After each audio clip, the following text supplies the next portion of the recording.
Welcome to the Cheating and Love Tales channel. Judith thought to herself, there was no possible way things could be any better than they were. She told herself again that she was blessed. She had it all.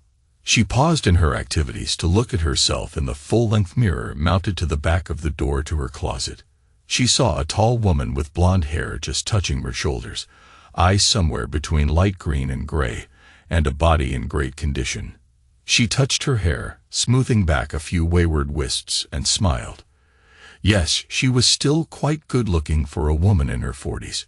Judith Proctor turned back to her packing. She took her little black dress, 3 pairs of casual slacks, and 5 blouses. She folded them neatly, using some old towels to minimize wrinkles, and put them into her suitcase. She had already packed her underwear and a new nightgown. All she had left were a few pairs of shoes and her cosmetic case, and she was ready. She didn't anticipate needing much, so she would be finished well before Rick and the boys were due back. 3 days and 3 nights in San Diego, all paid for. The launch of the Dalton Power Drill SLS screwdriver combination aimed at the women's market was finished, and it had been a complete success. Dalton Industries was sending her and her project co-chairman on an all-expenses-paid trip to the Redstone Resort in San Diego as a bonus for meeting and exceeding all project goals. It was business, of course. There would be 2 days of self-congratulations and motivational speeches, and the last day exhorting them all to do it again. But overall, there should be a lot of free time. All she had to pay for was some shopping and souvenirs for Rick and the boys.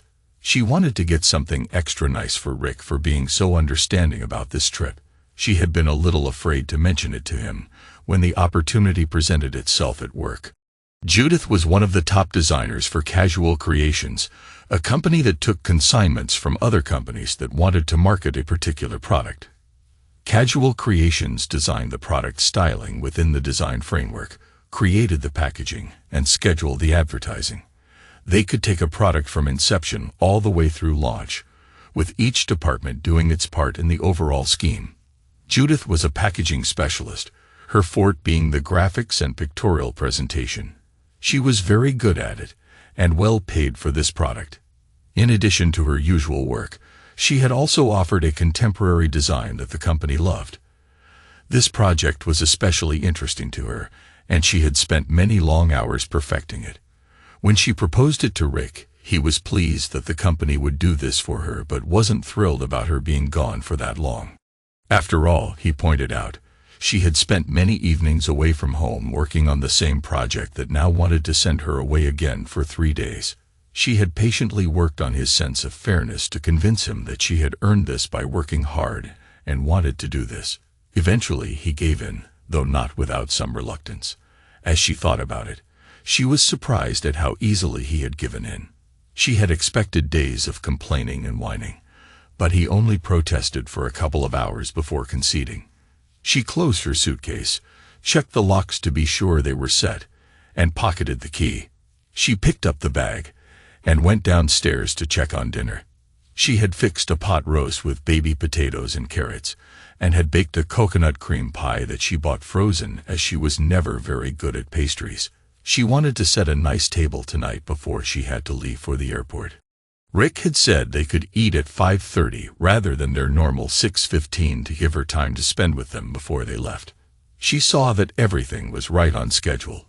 She remembered the night before when she and Rick had shared a particularly passionate moment. Rick had been unusually intense, which had made the experience quite memorable. The thought of being away for 3 nights made her want to make this night special for him. Since his vasectomy, they no longer needed protection, and they had enjoyed each other thoroughly. It had been very satisfying for both of them. Rick had always been an exceptional partner, and he had never disappointed her. Even after the birth of their 2 boys, their intimacy had remained strong, though there had been a brief period of adjustment during the early stages of this project. However, things had improved, and she preferred not to dwell on that time. Rick was her husband, and together they had built a wonderful home for each other and their 2 boys, Will and Robert. Will, the older, was almost 9 years old now, while Robert, at 7, often acted more mature than his brother.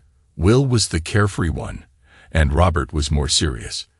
They complemented each other well, and she loved them both equally. Rick and Judith had met 15 years ago at a party hosted by a mutual friend. They had hit it off immediately. At that time, Rick was 25 and Judith was 23. Although they both graduated from Rutgers University, they hadn't crossed paths while on campus. They dated for nearly 2 years, both committed to their careers, and eventually moved in together and married. Judith remembered the night Rick proposed as one of her favorite memories. Their life together had been wonderful, and when they felt ready for children, they were blessed with 2 healthy boys. She truly felt she had it all. She felt a slight chill at that thought, but attributed it to nerves about the trip. She was waiting when the kids came through the door and gathered them for hugs and kisses, which they pretended embarrassed them. Rick was right behind, and together they ushered the boys upstairs to wash for dinner. Once they were gone, Judith wrapped her arms around Rick to give him a heartfelt kiss and hug. She noticed the tenseness about him, but before she could say anything, he relaxed, returned the hug and the kiss, and then gently pushed her back. "What's this? Miss us already? You haven't even left yet," he teased with a smile, though she saw a shadow in his eyes that the smile didn't fully brighten. "Just glad to see my 3 men. I want to spend this time with you before I have to leave for the airport," she said, clinging to him. "You don't have to go, you know. We all want you to stay," she said, pushing his head back gently. Rick looked into her eyes, waiting for a response. He knew what her answer would be, but he asked, "It's too late now anyway. It's just a quick business trip and a few days of relaxation before getting back into the grind." She reached out to hug him again, but he was already moving toward the small powder room. She frowned as he called back, "I'll wash up here, and we can eat when the kids come down." She sighed and walked into the kitchen to set the meal. Though she felt a lingering unease, she shrugged it off. Dinner was lively, with everyone talking at once about their adventures that afternoon at the park, their new school projects, and a science fair coming up. The boys were debating their project ideas. Will wanted to do the classic erupting volcano while Robert had different plans. Their good-natured disagreement was amusing, and Rick let them discuss it until he finally intervened. Judith sat back and enjoyed the conversation. Eventually, it was time for her to get ready. Her bag was packed and by the door, and she only needed her briefcase and purse. She gave each boy a hug and a kiss before sending them off to play, leaving her and Rick alone. "I'm going to miss you and the boys. I wish you were all coming with me. But it's only 3 nights. I'll be back late Wednesday night. You'll be there to pick me up, right?" Judith asked. Rick smiled and nodded. "Don't worry, it's all arranged. You just go and have fun. I doubt you'll miss us at all." He gave her a big grin to show he was kidding, but Judith noticed the same shadow in his eyes. She had to get herself under control. This was crazy. Just as she was about to say something, the sound of a car horn interrupted her. "That's Rachel. I'd better go," she said. "Take care of the boys for me, and I'll call you when I get in." Judith gave Rick a final tight hug and a quick kiss before grabbing her bag and almost running out the door. Once at the car, she turned and waved to Rick, who had already closed the door behind him. She put her bag in the back seat and frowned once more at the closed door. She had a nagging feeling something was wrong, but told herself it was just her imagination. Inside the car, Rachel asked, "Ready for your trip? I bet you're looking forward to this. 3 days at the Redstone. I wish I could have gone with you guys, but I just couldn't get away. Good thing Wes could go in my place. I wouldn't mind spending a couple of days with him too. Too bad you're so happily married. It could have been fun." Rachel's flippant comment drew a laugh from Judith, but she sat back, reflecting on why she was doing this. But she had already discussed this with herself, and it was too late to change her mind. At the airport, Judith checked her bags, went through the ordeal of screening, and finally found her gate. She had just settled in when Wes Southern sat down beside her. He greeted her with a broad grin. "Ready for this? Just you and me in San Diego. Too bad we have to attend the meetings. We could spend the whole time relaxing and enjoying ourselves," he said, almost laughing. Judith managed to smile despite her reservations. "We have been in some unusual places, haven't we?" "Well, we'll make up for that this week," she replied, leaning back and closing her eyes. She had planned this trip meticulously, and Rick had no idea she intended to keep it that way. Now it was time to enjoy the rewards of her hard work and planning. When they announced boarding, she was relieved to find it on time for a change. She and Wes were in first class, so they boarded first. As she settled in for the flight, she wondered again if she was making a mistake. She and Wes had started their relationship about 2 months ago during the intense design phase of their project. One night, after nearly 12 hours of work, they had both fallen asleep on the couch in her office. Judith woke up to the sensation of someone's hand on her thigh, and initially mistook it for Rick. When she opened her eyes and realized it was Wes, the pleasure was too strong to ignore, and they ended up being intimate. Afterward, they talked openly about what had happened. Judith was overwhelmed with guilt, but Wes reassured her that it was purely physical and that Rick would never find out. They agreed to keep their encounters discreet, only meeting when the opportunity arose, without seeking each other out. Judith convinced herself that this was different from an affair and that keeping it separate from her life with Rick would minimize any harm. They continued to meet occasionally, always using protection as agreed, and managed to keep their secret. Judith's guilt subsided, and she began to reconnect with Rick, initiating intimacy at home again. Although their physical relationship was good, Judith felt that something was missing. She told herself that once she returned, she would refocus on her marriage and ensure that Rick came first. This trip was an opportunity to spend time with Wes outside of work, but she had refrained from meeting him in non-work settings to maintain a sense of control. Judith had accepted this trip knowing Rachel couldn't go, and Wes was the next in line. Despite her guilt and fear of being caught, she found the excitement too appealing to resist.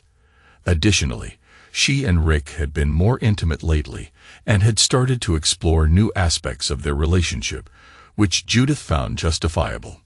In San Diego, Judith checked into her room, called home, and spoke to the boys for over an hour. When she asked to speak to Rick, the boys said he was upstairs and hung up without giving her a chance to ask them to find him. Confused by Rick's behavior and wondering if he might suspect something, she reassured herself it was just her guilty conscience. She shrugged off her concerns and went down to meet Wes in the lounge. They had a pleasant dinner on the company's tab and enjoyed a few drinks, but their excitement led them to head to her room as soon as they could. They almost shed their clothes in the hallway in their excitement before falling together into the room. The rest of the night was spent in passionate embraces, and they finally fell asleep just before dawn, feeling both exhausted and satisfied. Judith slept soundly until she woke up in that twilight state between sleep and wakefulness. She was overwhelmed by a deep feeling of loneliness and sadness, so intense it startled her awake. She found herself drenched in sweat, realizing Wes had gone to his own room. She took a shower to clear her mind. The next 3 days flew by, and their nights were filled with intense moments. Though the physical connection remained satisfying, the thrill seemed to diminish as their affair progressed. The excitement of the possibility of being discovered was gone, making their encounters feel almost routine. By the end of the trip, they mutually agreed that their brief affair should come to an end. There were no hard feelings. It ended amicably. Judith looked forward to returning home to her kids and Rick. However, she was troubled by the fact that she hadn't been able to contact Rick or the boys for the past 2 nights. The answering machine messages indicated they were out, and no one had returned her calls. She called Rick's office from the airport to confirm he would be there to pick her up, but there was no answer. She left the message and tried the home number again with the same result. She pushed these worries aside when it was time to board the plane. Once on board, she reclined her seat and fell into a deep sleep. The last thing she remembered was Wes's comment about trying to join the Mile High Club. She wished him good luck before drifting off. She slept through most of the flight and woke up just before landing at Kennedy. Feeling refreshed, she looked forward to reuniting with her family. Wes agreed to stay at the gate while Judith went to the baggage claim. As she scanned the crowd from the escalator, she didn't see Rick. She found the carousel and collected her suitcase, then proceeded to the exit. She showed her claim check to the waiting attendant who verified it and waved her on. To her surprise, she saw a man holding a sign with her name, Judith Proctor. She approached him and asked, "I'm Judith Proctor. Where's my husband?" He looked at her with a disinterested expression. "I don't know, ma'am. I was just instructed to meet you here. I was told you'd be on flight 1025 from San Diego. I'm to take you to 41,556 Winding Drive. Is that you?" Judith confirmed and felt a surge of anxiety. "Okay, let's go. I'm eager to get home." The man took her suitcase and led her to the shuttle van parking lot. They boarded a nice limousine, and Judith tried to call Rick again. The call went straight to voicemail. Growing more concerned, she tried his cell phone, but it was turned off. Feeling increasingly worried, she asked the driver to speed up. After what felt like an eternity, they reached her street. The house appeared dark and deserted. The driver stopped and handed her a thick manila envelope. "I was told to give you this when we arrived. I don't know what's inside. The guy gave me an extra $100 to deliver it," he said. Judith took the envelope, recognizing Rick's handwriting, but couldn't open it yet. She was too anxious to get inside and see what was happening.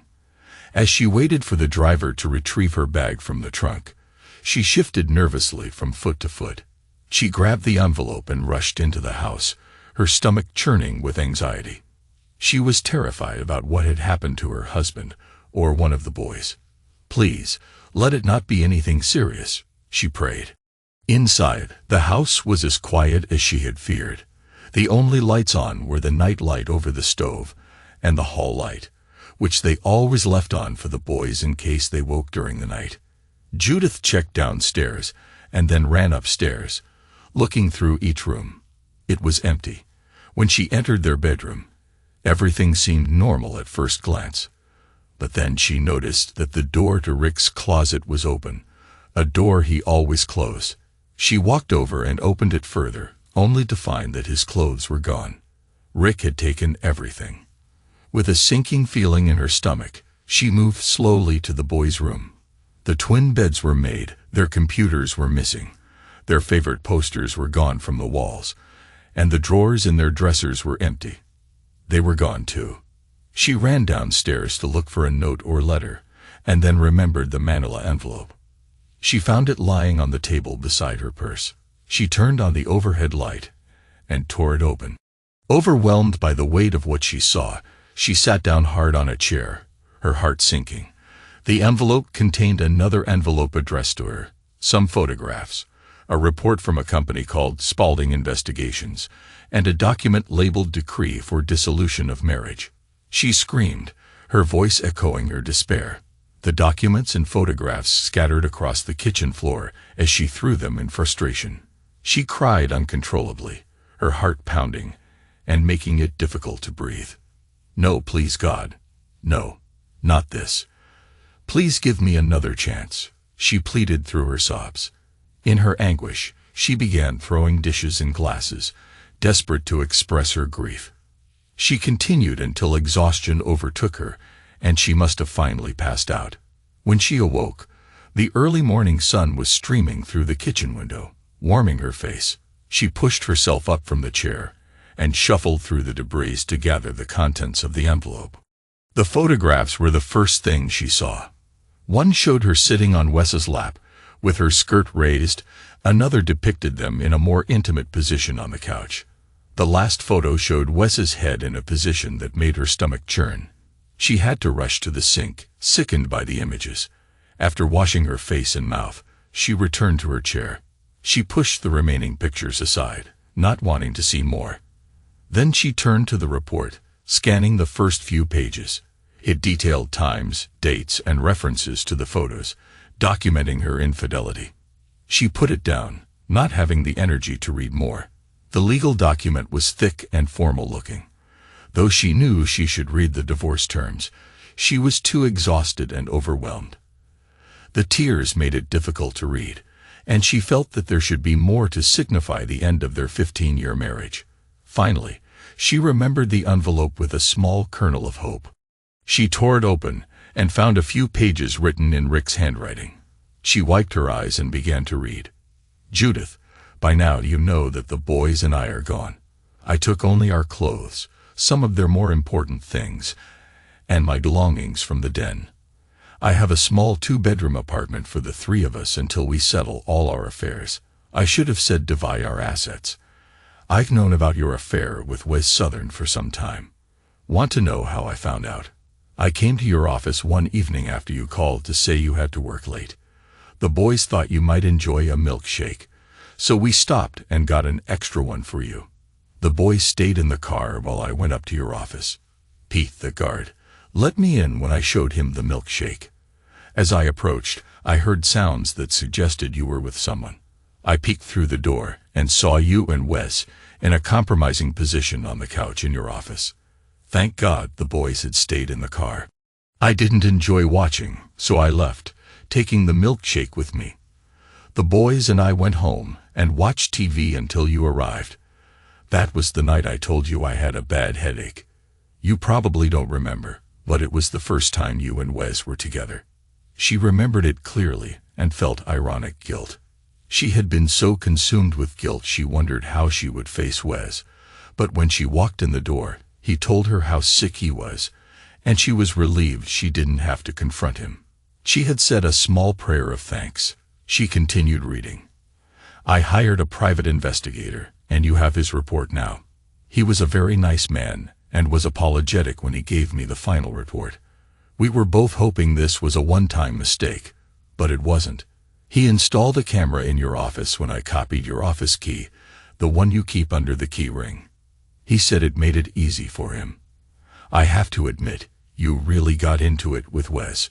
You looked very involved, but I couldn't look at many of the pictures. It was too painful.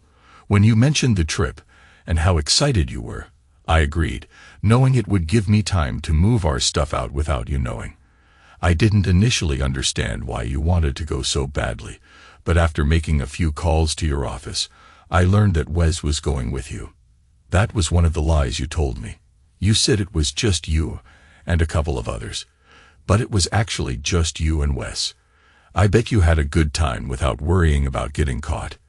You seemed to do just fine with a couch and in one picture, even with your office chair. I don't understand why you chose to betray us, Judith. You not only cheated on me, but also affected the boys. Your actions have tainted the home we built together. I could have forgiven a mistake, but this was a planned betrayal.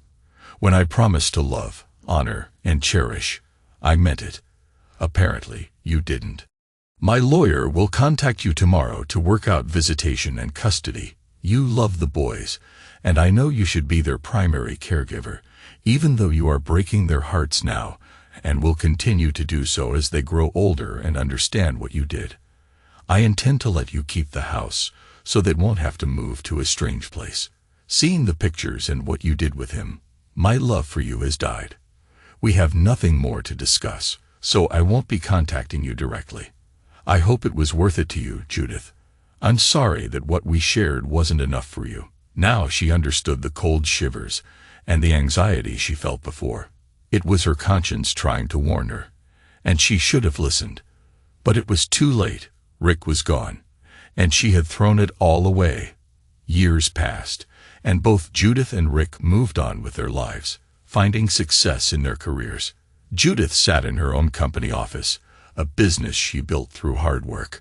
She pushed papers around her desk, trying to make a decision. She told herself it shouldn't be difficult. After all, she owned the company and was considered one of the best in her field. She had received awards and a significant cash prize for increasing sales with her packaging ideas. But it wasn't going smoothly. Maybe she should bounce some ideas off Rick. He was always good at sparking her creativity. She picked the 3 best ideas she had been working with and began with the one that was her least favorite. "Let's see what he thinks of these," she said. "So this one is just an idea to show the product floating on a raft in the middle of the ocean with dark clouds in the background. Underneath the raft, we have the words, 'Always be ready for the worst possibility. Call Continental today.' What do you think?" She agreed that this one was pretty weak. "Maybe for something else," she said. "Let's move on to the next one." "Okay, then how about this?" she continued. "It shows a plane, a single-seater, maybe one of those double-wing jobs. The pilot sees the covering coming off and says, 'Oh darn, why didn't I prepare for something like this? I should have called my Continental insurance agent before I took off.' Still nothing, huh?" she replied, struggling to come up with a good idea. "Well, that's why I turned to him for advice, wasn't it? Okay, let's go for the final one," she said. "This shows 2 people walking down the street, holding hands. In the background, a car is rushing towards them, but neither of them is aware of it. The guy says to the girl, 'I got the papers from our Continental insurance agent today. We're covered for anything that could happen.' In the background, the car swerves and hits a light pole instead of them. They remain unaware of the danger." "I like that one the best too," he agreed. "I think the client will like it. I'll get Clark started on it tomorrow. Tonight, I'm just too tired to do any more." She got up from the desk and turned off the light. As she turned, she saw her son standing in the doorway, watching her. He smiled, somewhat sadly, and asked, "Talking to Dad again? Seems you do that when you're stuck." "Yeah, baby, it helps. It always helps," she replied. And it did. She always felt better after talking with him. "What are you doing up? It's late, and you have school tomorrow. You should be in bed," she said. "It's fine, Mom. I'm just getting a drink of water. I'll be there tomorrow for sure." "I don't intend to miss the final game," he said. "Neither will I. We'll be sitting right behind the bench like always. Robert and I will be the ones screaming the loudest." She laughed as he moved off to get his water. Tomorrow was the final basketball game of the season. Unless they won, the season would be over. But if they somehow won, which would be a miracle, they would advance to the state quarterfinals. She didn't think there was much of a chance, but Will was optimistic. As a starting guard, he had played in most of the games. At 17, he was tall and thin, but strong. He was a senior hoping for a scholarship, and he was certainly good enough. He was his father's son in that regard. She walked slowly down to the kitchen to watch her son finish his glass of water and wave goodnight. After he left, she sat down, not yet sleepy enough to head upstairs. Besides being a great athlete, Will was also a very smart boy. Not as smart as Robert, but still no slouch. He had overheard her talking to Rick, her ex-husband, in her den. She did it quite often, and Will never said anything negative about it. Robert, however, hated it when she talked to Rick. It made him angry. She understood why. Rick and she had been divorced after 15 years of marriage, and today was the anniversary of the day the final papers were delivered to her, making it official. She had told both the boys what she did when they were teenagers. She told Will first, since he was the oldest, and then Robert 2 years later.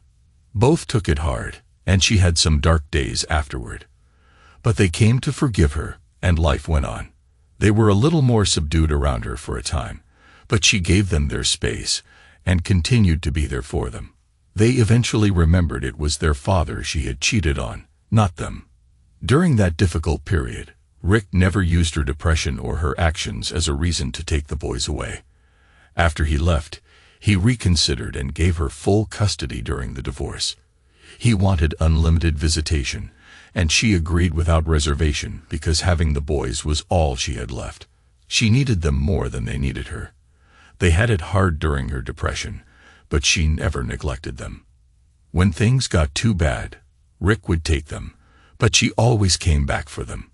They supported her, probably with some coaching from Rick. Overall, It was a strange but fortunate time for her.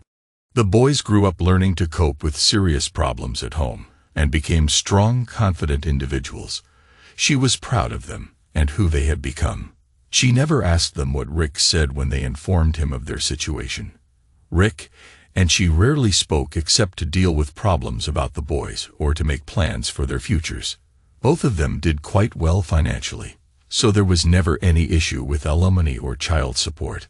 They worked that out between them without needing lawyers or judges.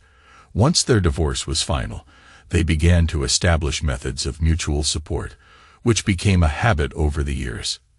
They got along well, with no unreasonable demands from either side.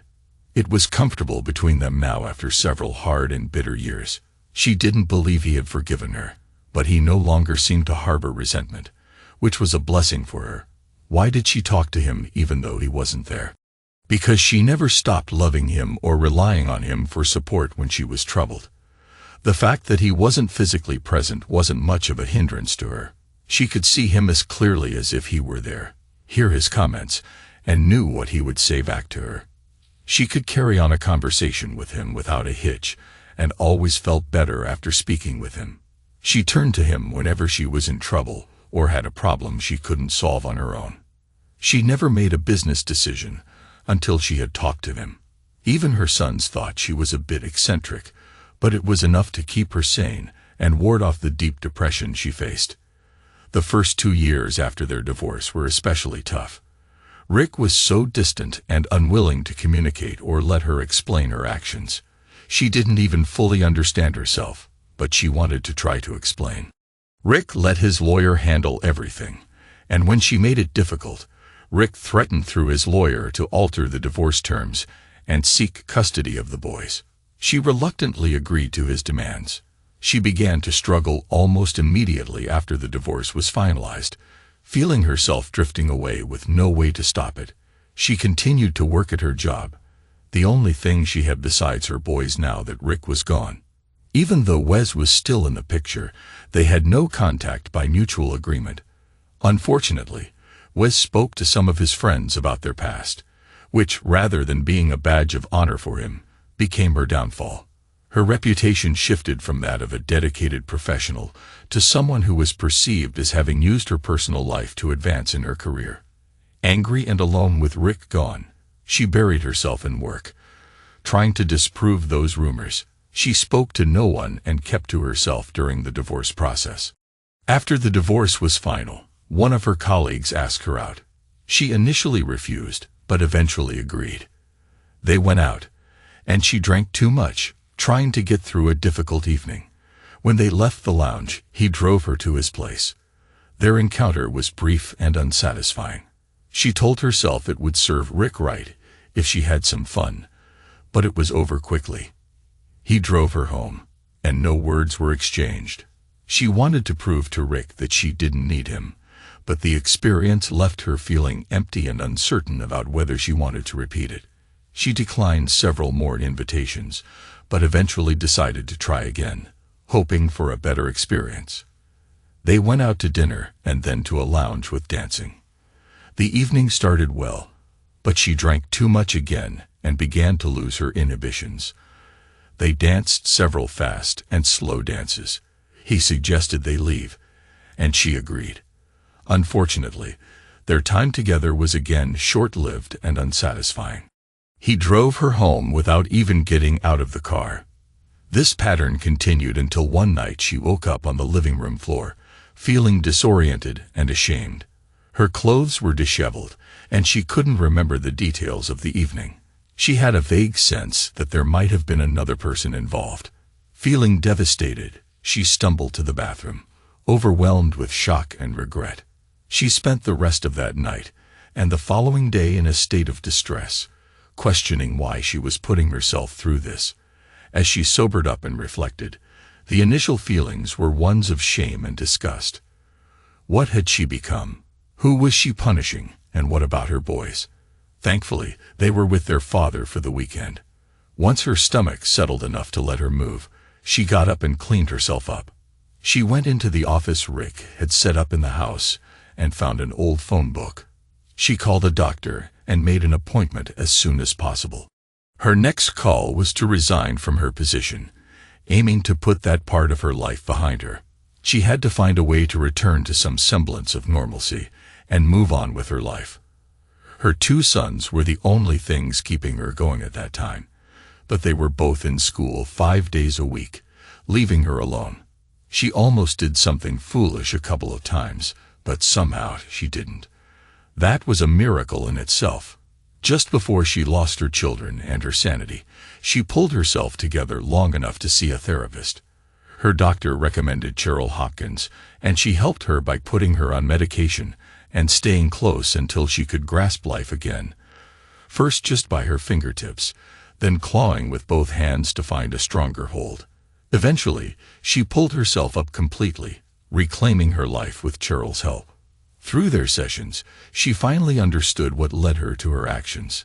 It was quite simple. She was a successful working woman with 2 wonderful boys and a husband she loved unconditionally. She had what many women desire, yet it wasn't enough. Even today, she couldn't explain why it wasn't enough. She was successful, beautiful, creative, and not unhappy or alone. She wasn't sexually frustrated, but something was missing, and she had no idea what it was. So she began searching for it. Wes was a good-looking man, someone most women found attractive. She started noticing him while they worked on a project together. He flirted with her as he did with many women, and his natural charm caught her attention. Initially, she responded playfully, but then more seriously. They grew more aware of each other, and he eventually made a move. They grew closer during a particularly exhausting project, and she found herself drawn to him in ways she hadn't anticipated. His touch was both thrilling and unsettling, stirring emotions she wasn't prepared to face.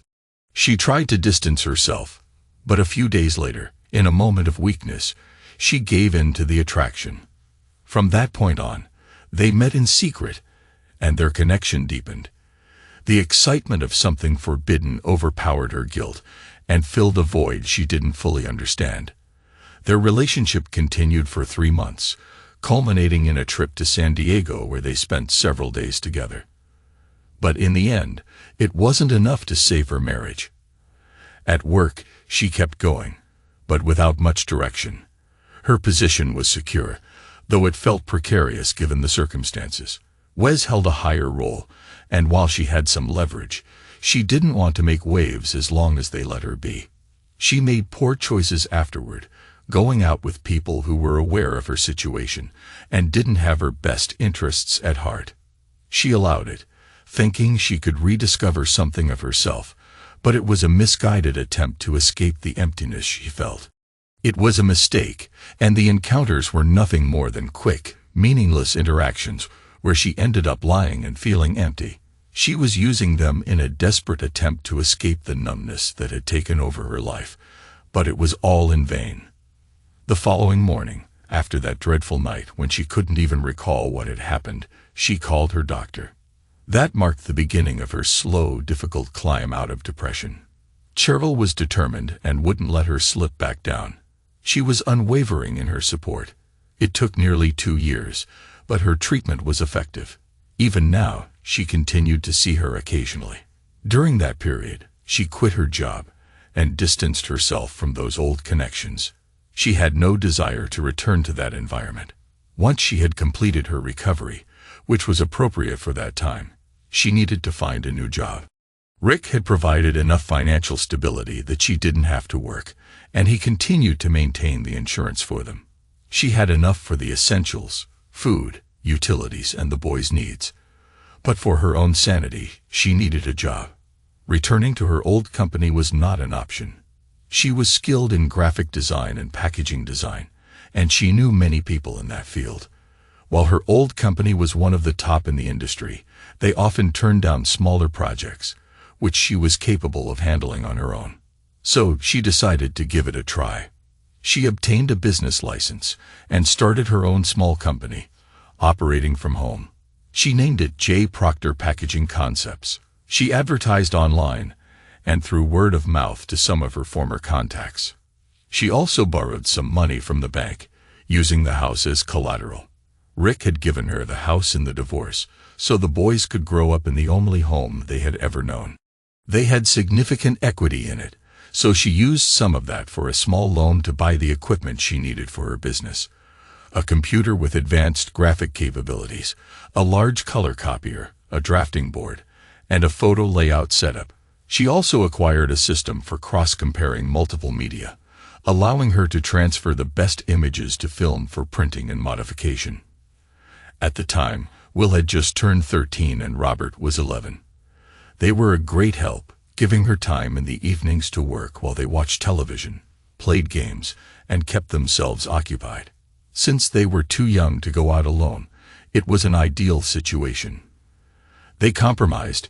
She made sure they got to their games and practices, and they left her alone later in the evening to work. Both boys understood what she was trying to achieve, and they functioned as a team. It was one of the best times of her life, and it was rewarding to see the business begin to grow.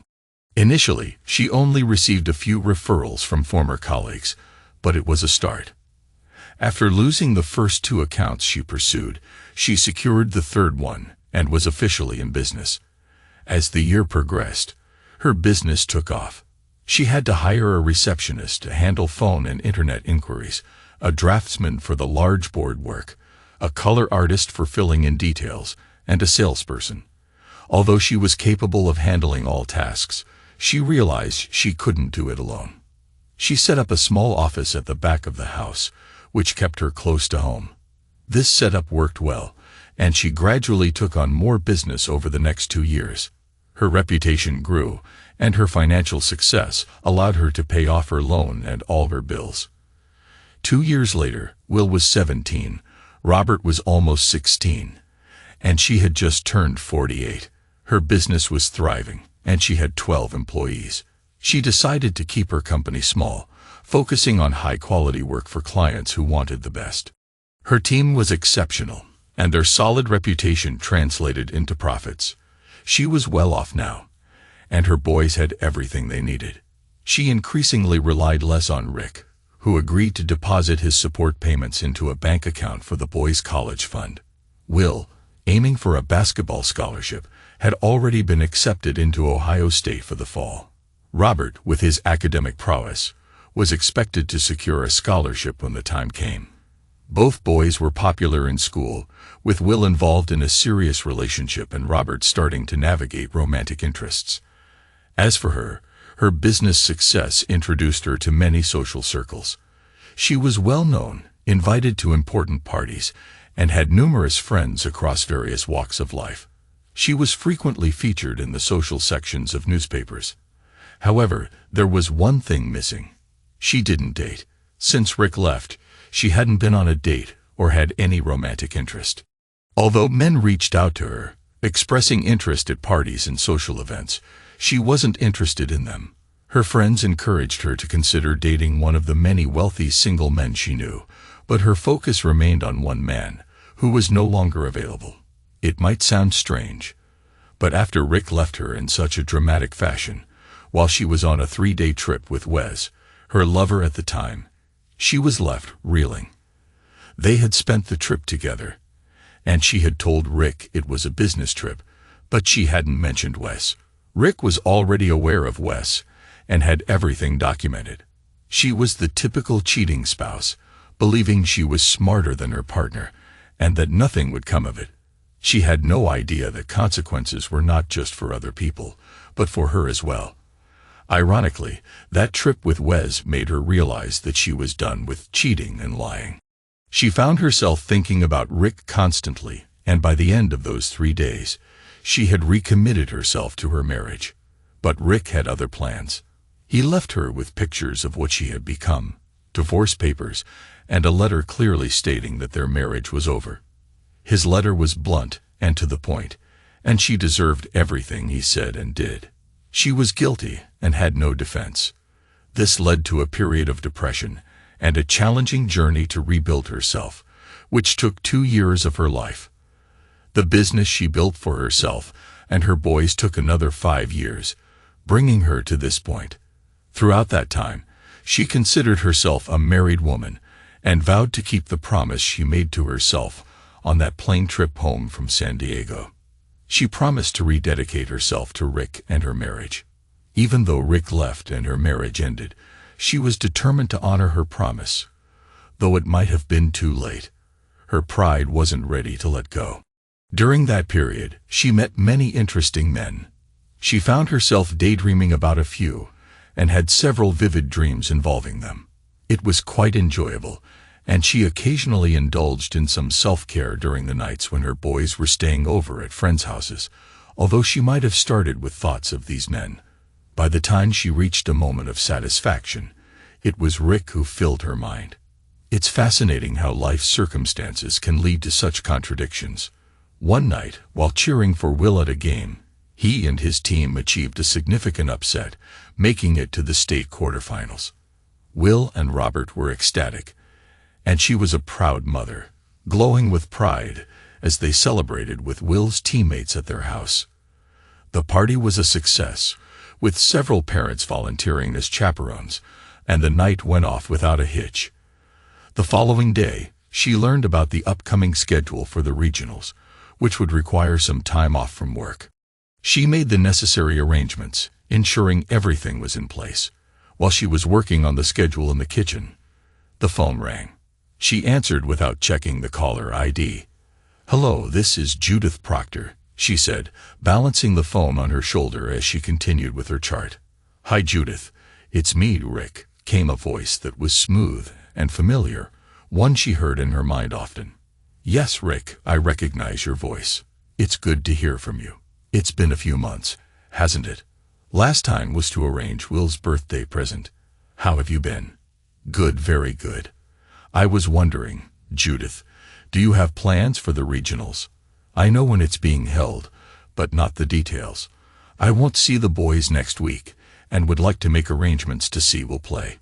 "I'm actually doing the same thing, Rick. The game is in Columbus next week on Saturday afternoon.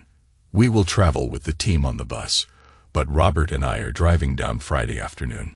We'll check in for the night, have dinner, and then check out before the game. We have tickets, and I even got one for you. One is good. Could we meet once we get there? You, me, and the boys. We could go to dinner and then attend the game the next day. I'd really like to sit with Robert during the game. Of course, you'd be there too, so it's your call." The idea of having dinner together as a family after so many years was unexpected. They hadn't done anything as a family since their divorce almost 8 years ago. She was surprised and a bit confused by the prospect of them all being together. After a moment of hesitation, she responded, "No plans here. Meeting for dinner sounds great, and I suppose we can sit together during the game. Will would like that, seeing his family together. Just call me when you get there. We're staying at the Madison Hotel, but that's not where the families are staying. They have a bunch of rooms set aside for parents at the Marriott Courtyard. You can call and make a reservation there if you want. You're listed under Will's family, of course." He knew that. How could he not know that? Actually, since she kept her married name, Rick and she were both listed as Will's parents. She had already booked a room at a different hotel, so they shouldn't be confused when Rick called, but that was not her problem. Her problem was why he wanted to have dinner together. That was new and different, and she began to wonder if he had some news to give them. News about him getting married again, or perhaps he was just engaged to someone he liked. He mentioned that he preferred staying at the hotel, and would probably get a room there. She found herself saying goodbye to him, and hoped she had not missed anything important. The last few minutes had passed in a state of shock. She took control of her emotions, and set them aside while she finished the scheduling she was working on when he called. That was important, and now had even greater significance to her. She was going to have dinner with her husband again. Well, her ex-husband, but that was a distinction that wasn't important to her. She didn't mention her phone call to Will or Robert until just before they left. Will had spoken with his dad several times, and all he knew was that Rick told him he would be there, and hoped to spend some time with both boys. She was surprised he didn't mention their dinner together. It was just a dinner, nothing major. She was checking with the boys the evening before they were to drive down to be sure they had everything they needed. That's what she did. They were too old to make a fuss about it, and just grimaced as she checked their bags. She told them to come down to the kitchen with her since she had something to say to them.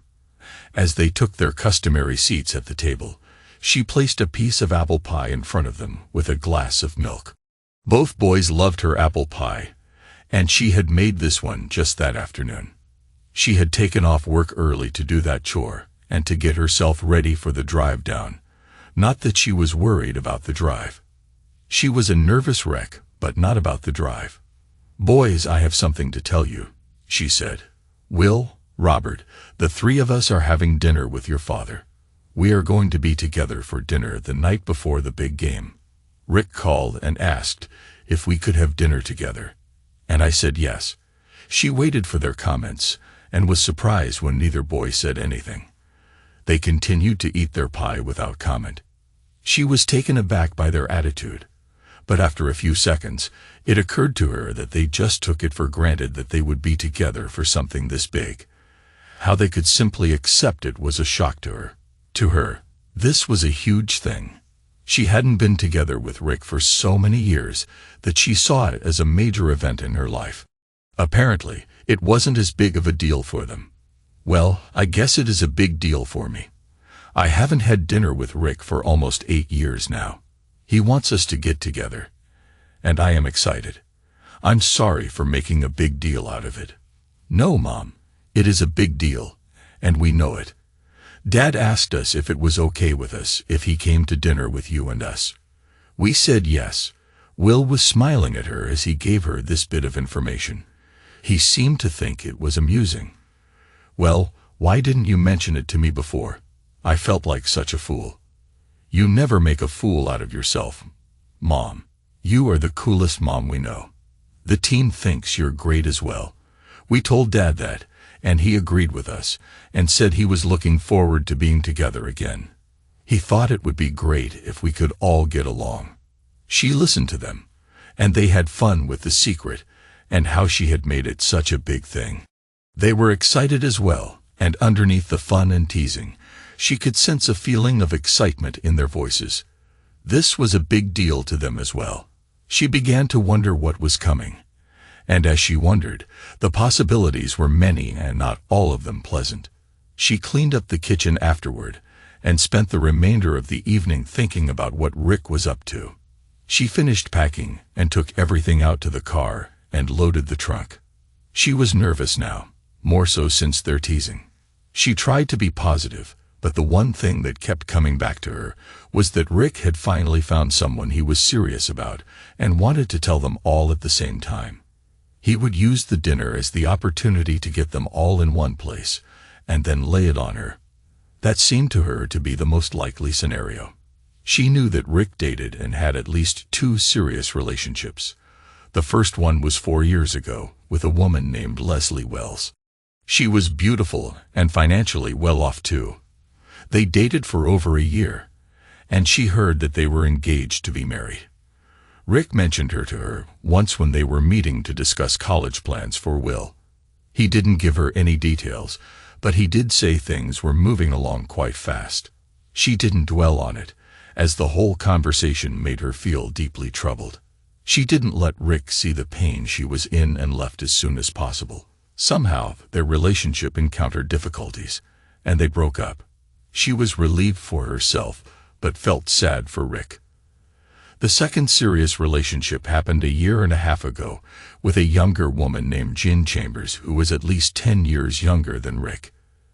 At first, she was amused, but her concern grew as he described it as serious, and even used the word love. She ended the conversation quickly and left soon after. He never mentioned her again, but she assumed he continued seeing her. She never asked the boys and made it clear to them that their father's personal life was off limits as a topic with her. They understood and never brought up Jen Chambers. She suspected that this dinner was Rick's plan to introduce Jen and tell them that he was going to ask her to marry him. She knew he would inform her and the boys before making it official. That was Rick, polite and considerate, except for the time she made mistakes and he walked out on her. She understood that the lack of consideration during that time was deserved.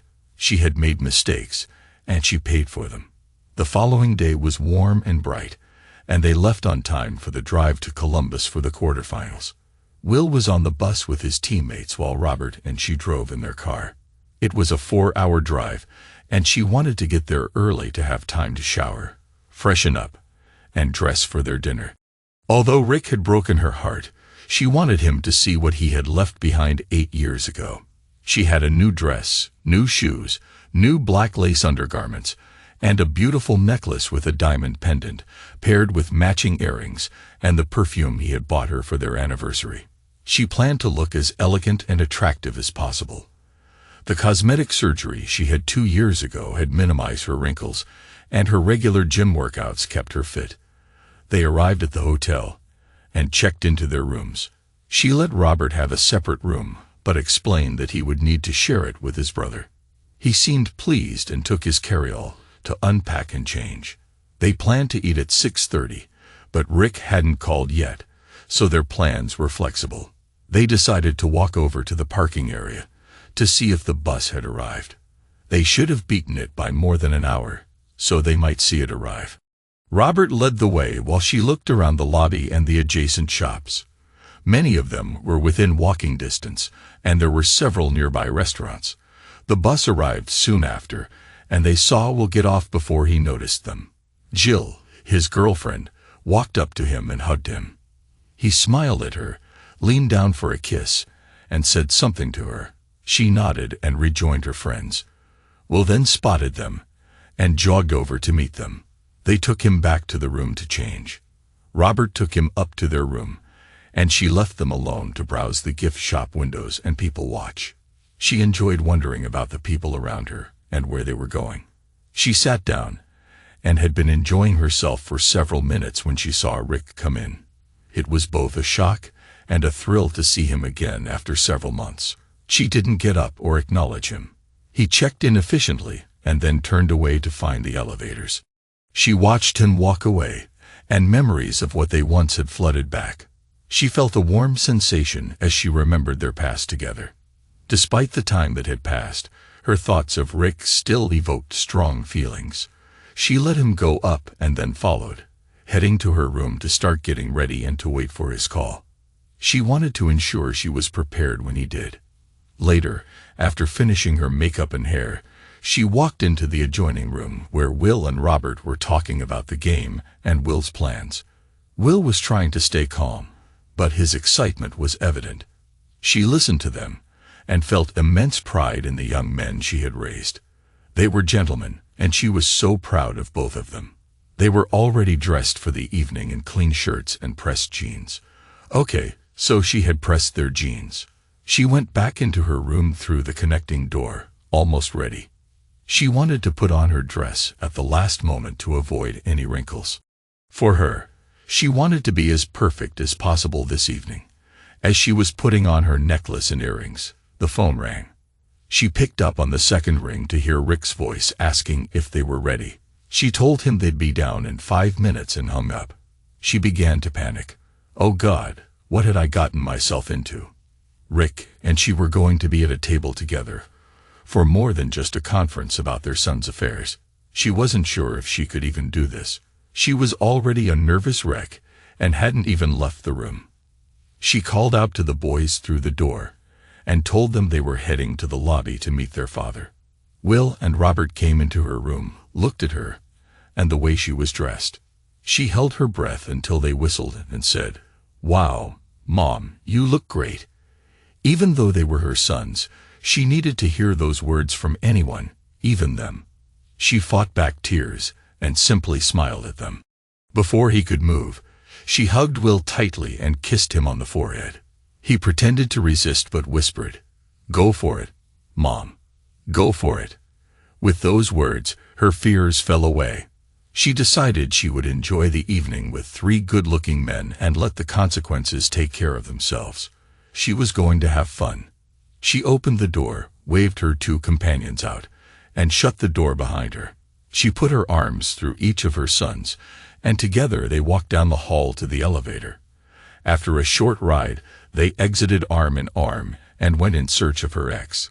They found Rick waiting in the lobby, standing alone and holding a small box. As he saw them, he smiled and moved toward them.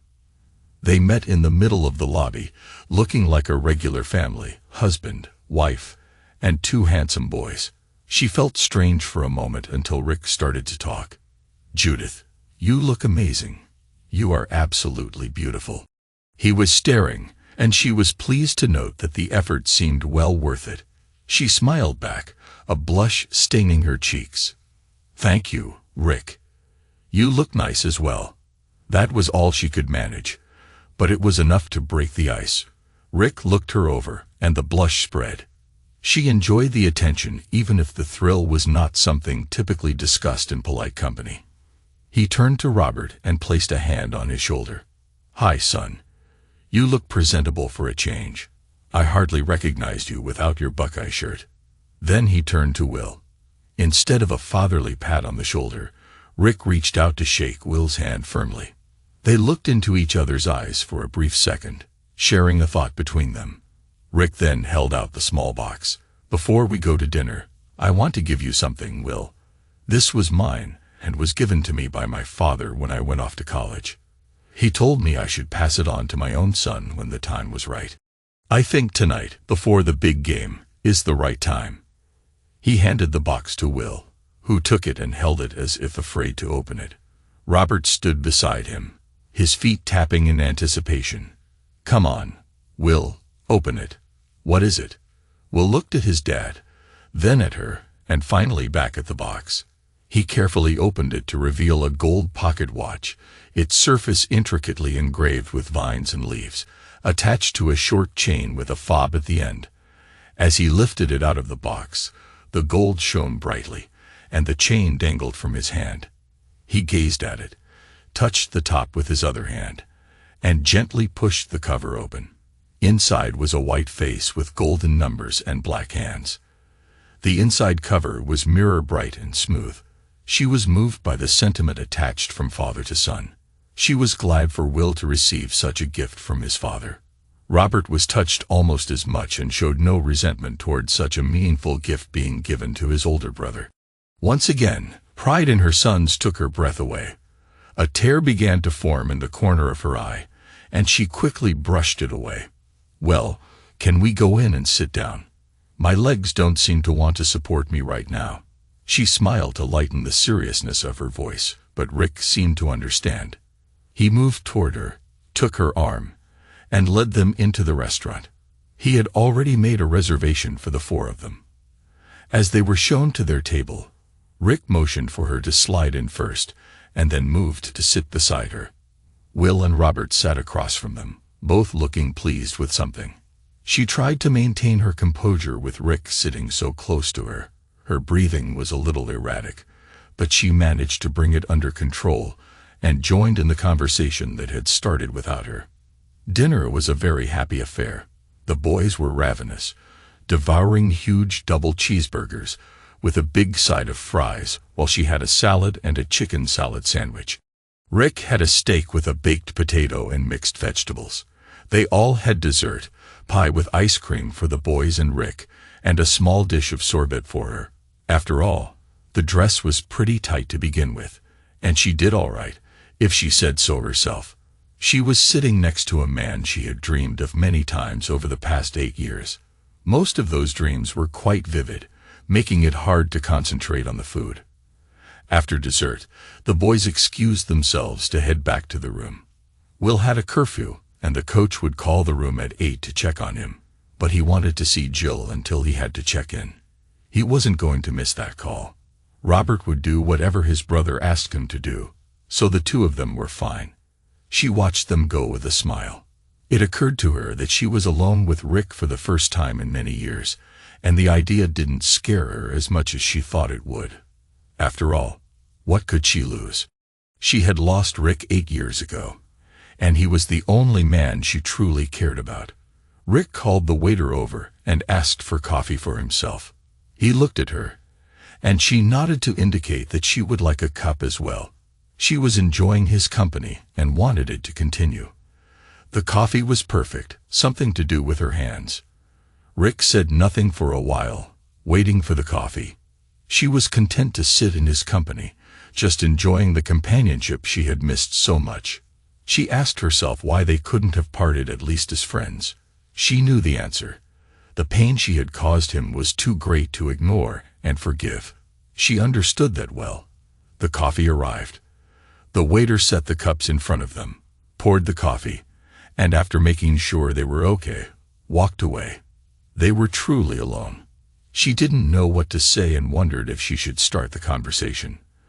After all, wasn't this the discussion she had wanted all those years ago, but never got? Should she take it now? Should she say the things she wanted to say then? She steeled her courage and was ready to begin when Rick turned to her. "Judith, could I ask you something? Just a few questions that have been bothering me for some time, if that's okay." She was relieved that he would start the conversation. He could ask questions. She would tell him anything he wanted to know. All she wanted was to lay herself open to him and let him ask or say anything that might allow him to forgive her. She prayed that it would happen. She prayed that he would give her the chance to tell him he was never to blame for what she did. "Of course, anything, Rick. Just ask me." "Okay, first, is it true that you talk to me as if I'm there with you?" That was what he wanted to ask. God, she had hoped and prayed for this chance, and he wanted to know if it was true that she had always talked to him as if he were there with her. "Yes, it's true. I've always done that ever since I started the business. I valued your advice so much, and since you weren't there, I pretended you were. I knew you so well that I think I knew what you would say. So I just filled in for you. You can't know how much you've helped me. There was a time I was going to buy a big laser printer, but when I thought about what you would say, I could just hear you saying it was too big and would cost more to operate than it would return in value. I didn't buy it.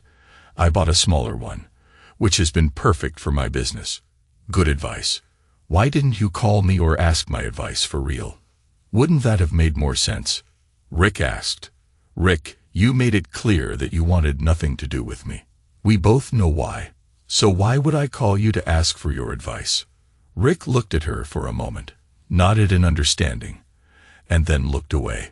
She was afraid she had made a mistake by being too direct. But he turned back and continued, "You never date. Why does that? I know things didn't work out for you right after the divorce, but you are still beautiful and successful. I know any number of men who would love to go out with you. Why haven't you dated?" It was one of the questions she expected, and she was ready with an answer. She hoped it wasn't a mistake to be honest with him.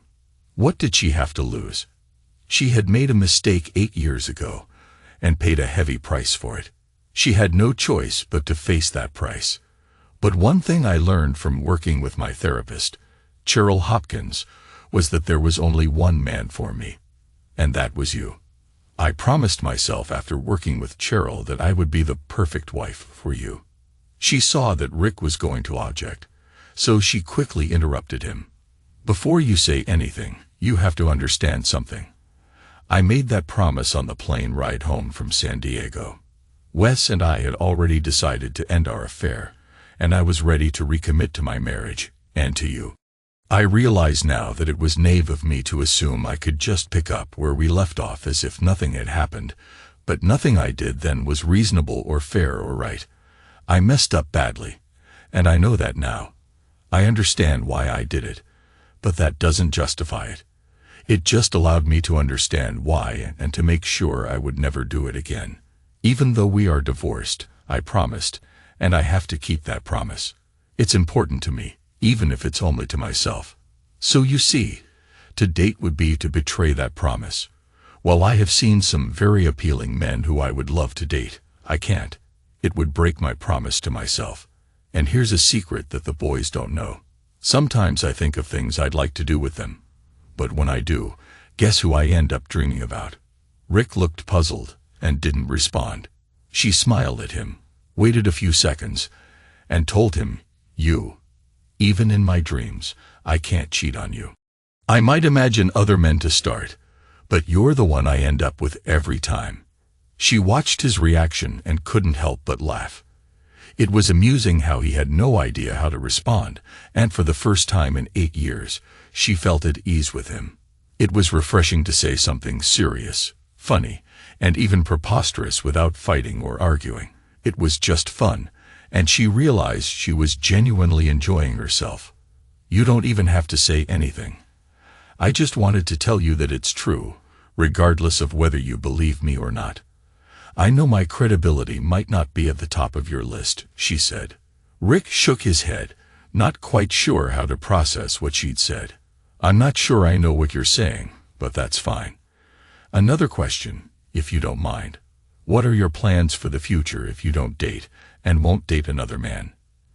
Do you plan on being single for the rest of your life? I can't believe that would be your choice. Is it? Yes, she answered simply. That was her choice, and she made it 6 years ago, right after she came out of that dark place she was in. She explained it to Cheryl, and Cheryl accepted it as a reasonable choice for her. She had her reasons, and Cheryl knew what they were, so she never tried to change her mind or talk her out of it. Rick looked at her, his eyes fixed on hers. She met his gaze, feeling confident in her choices and the life she had built for herself. If she couldn't have Rick because of what she had done to him, then she had paid the price and was free to choose her own path. She had chosen to be alone. Rick was still processing what she had said. She had been honest and provided him with the truth, so there wasn't much more for him to say. The silence stretched between them until she suggested they move to the lounge for a nightcap. Rick gave her a look she didn't recognize. She knew all his expressions, but this one was new, a reminder that people change over time.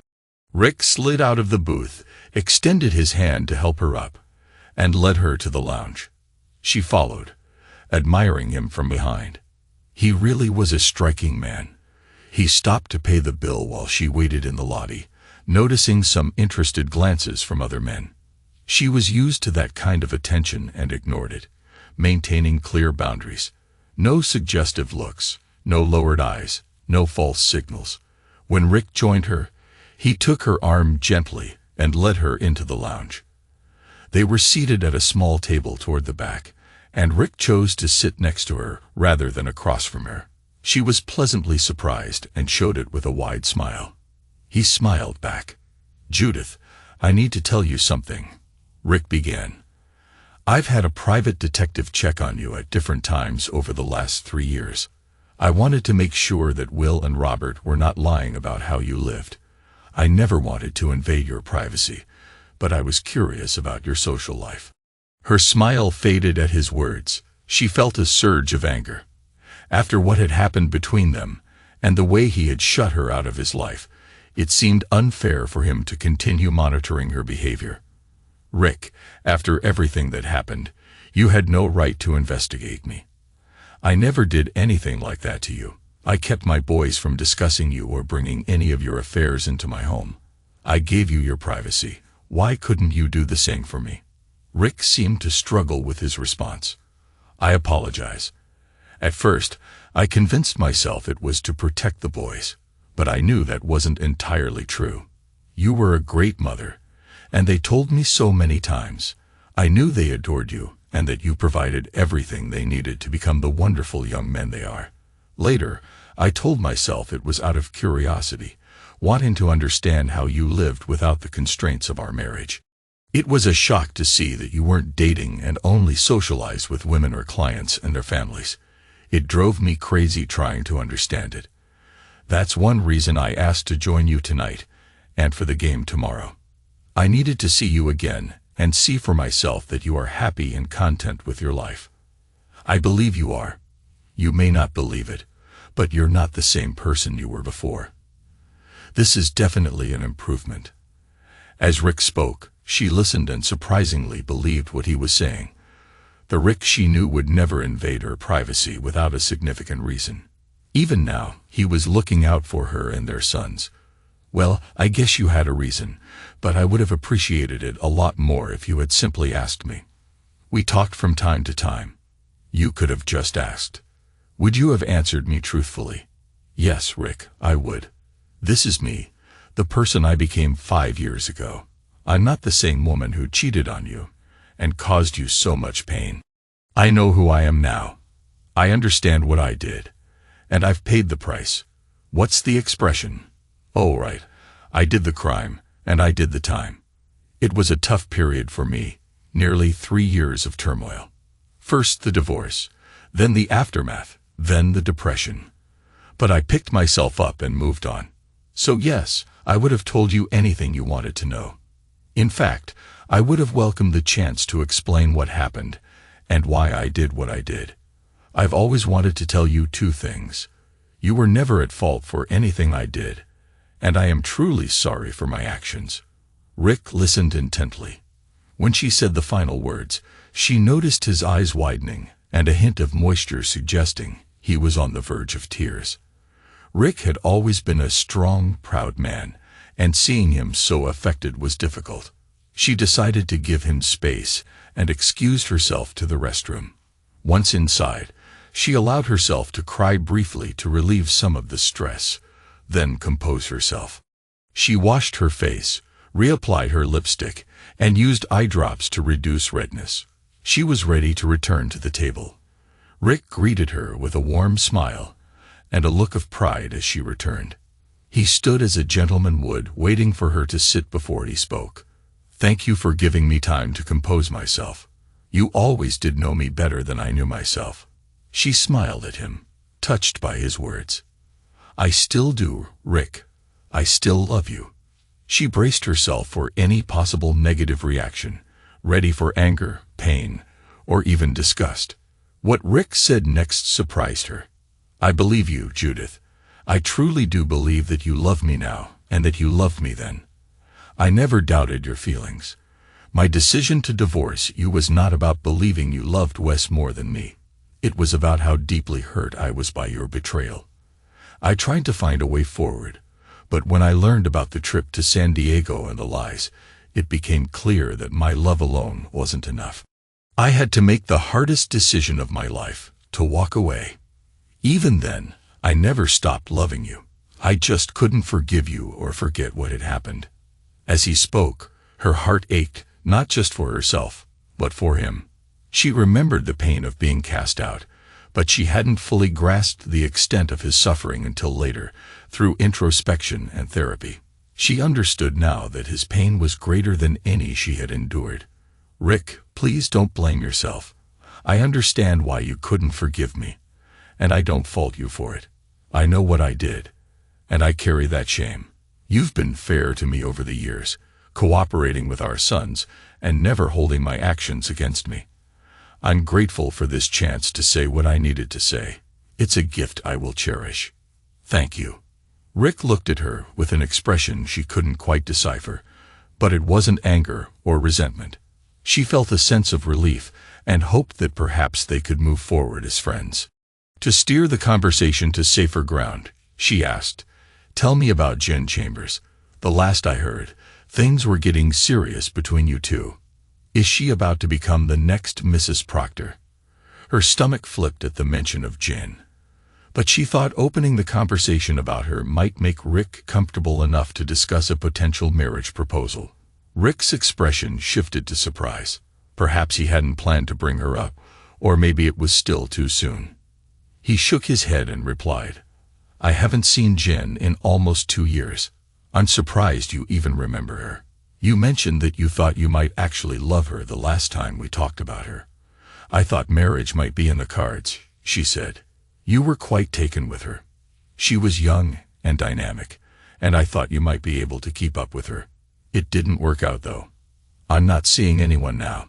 I haven't been with anyone since." "Why?" she asked. "You're still as captivating as ever. You're successful, good-looking, and well-off. What's stopping you?" Rick sighed. "I can't seem to find anyone who fulfills me completely. Some women were too assertive. Some were not assertive enough. Some weren't good in bed, and others were just looking for someone to take care of them. None of them had everything I wanted. There was one woman who had it all, but it didn't work out." She leaned in, intrigued. "Was she someone special? Someone who let you go?" "Yes, she was you," Rick said quietly. And yes, she did let me go. Actually, she pushed me away. It was a shame because she was perfect for me. Her heart raced. This was her chance for something she had once given up hope for. If she didn't try now, she would regret it forever. She took a deep breath and spoke from the heart. Maybe she learned her lesson. Maybe she's wiser now and understands what she had with a man like you. Perhaps she's ready for a future together and won't repeat the same mistakes. Do you think that's possible? Could she be different this time? Rick's gaze was serious. Why would she make the same mistakes again? I don't think I could handle that. The first time was too painful. I believed she would do everything in her power to avoid causing that kind of pain again. She looked at Rick, holding her breath. Could he forgive her? Had the years softened his heart enough to allow for a renewed connection? She held his gaze, hoping he could see the truth of who she had become. Rick didn't say anything but reached for her hand. She placed it in his, her heart pounding. If he didn't speak soon, she felt she might lose control of her emotions. The night had taken an unexpected turn, offering a chance she believed was lost forever. She was on the edge, waiting for his response. I believe you because I want to believe you, Judith. I have to believe you if I want to be happy. I haven't been happy for the past 8 years. I've tried to forget you and move on, but it hasn't worked. None of the women I've met were you, and that's what I was searching for. I've come to realize that there's only one woman for me, he said. She felt her heart swell with hope, believing that they might have a chance to start anew, that all the pain and regret might lead to a second chance at love. But Judith, Rick continued, and her heart stopped. The only thing I can say today is that I forgive you. I forgive you for destroying my family and my marriage. All these years, I tried to move on but couldn't. I was held back by anger. Now, I let it go. I hold nothing against you now. No anger, no hate, and finally, no love. He released her hand and stood up, his eyes sad but resolute. She felt as if the ground had been pulled from under her feet. Rick, wait. She started, but he gently shook his head, signaling that the conversation was over. Without another word, Rick walked away, leaving her sitting alone in the lounge, overwhelmed by the sense of finality in his words. Will's team was defeated in the quarterfinals, but they cheered him on despite the loss. He played brilliantly and earned the scholarship he wanted. His father and she were proud of him. He went on to play in college, graduated with a degree in business management, and eventually took over his father's company. Along the way, he married Jill, his high school sweetheart, and they have 3 wonderful children. Robert earned an academic scholarship to Harvard, where he pursued a career in law and graduated with honors. After completing his degree, he joined a practice in New York City and quickly earned a reputation as a determined and effective lawyer. Eventually, he started his own practice, which now includes 4 lawyers. He recently proposed to a woman he met through his work, and they appear to be deeply in love. They wish them all the best. Rick and she met several times after their separation. He was always kind to her, though it felt as though his kindness was more a matter of formality than genuine warmth. Despite the fact that she still cared for him, it was clear that their connection was no longer there. She couldn't blame him. She was the one who had changed their relationship. She continued running her company and allowed her partners to take on more responsibilities while she worked less. When Rick decided to pass on his company to Will, she made a similarly difficult decision and sold her company to a group of her employees. They reached an agreement, and she retired for good. She celebrated her 60th birthday with a gathering of friends and family. Although she put on a brave face and engaged with everyone, she couldn't shake the feeling of emptiness. She had a home, a car, and her sons, but she lacked someone to share her life with. Rick passed away a year later. He never married, and his quiet departure came in his sleep. Seeing him in the casket, white-haired, clean-shaven, and still handsome, brought back memories of what they once had. Though he had left her years ago, his passing felt like another loss. She still visits his grave, but she struggles to find words. The regret of her choices remains, and she often finds herself thinking, if only I hadn't made those decisions. The only solace she has is in the memories of what might have been.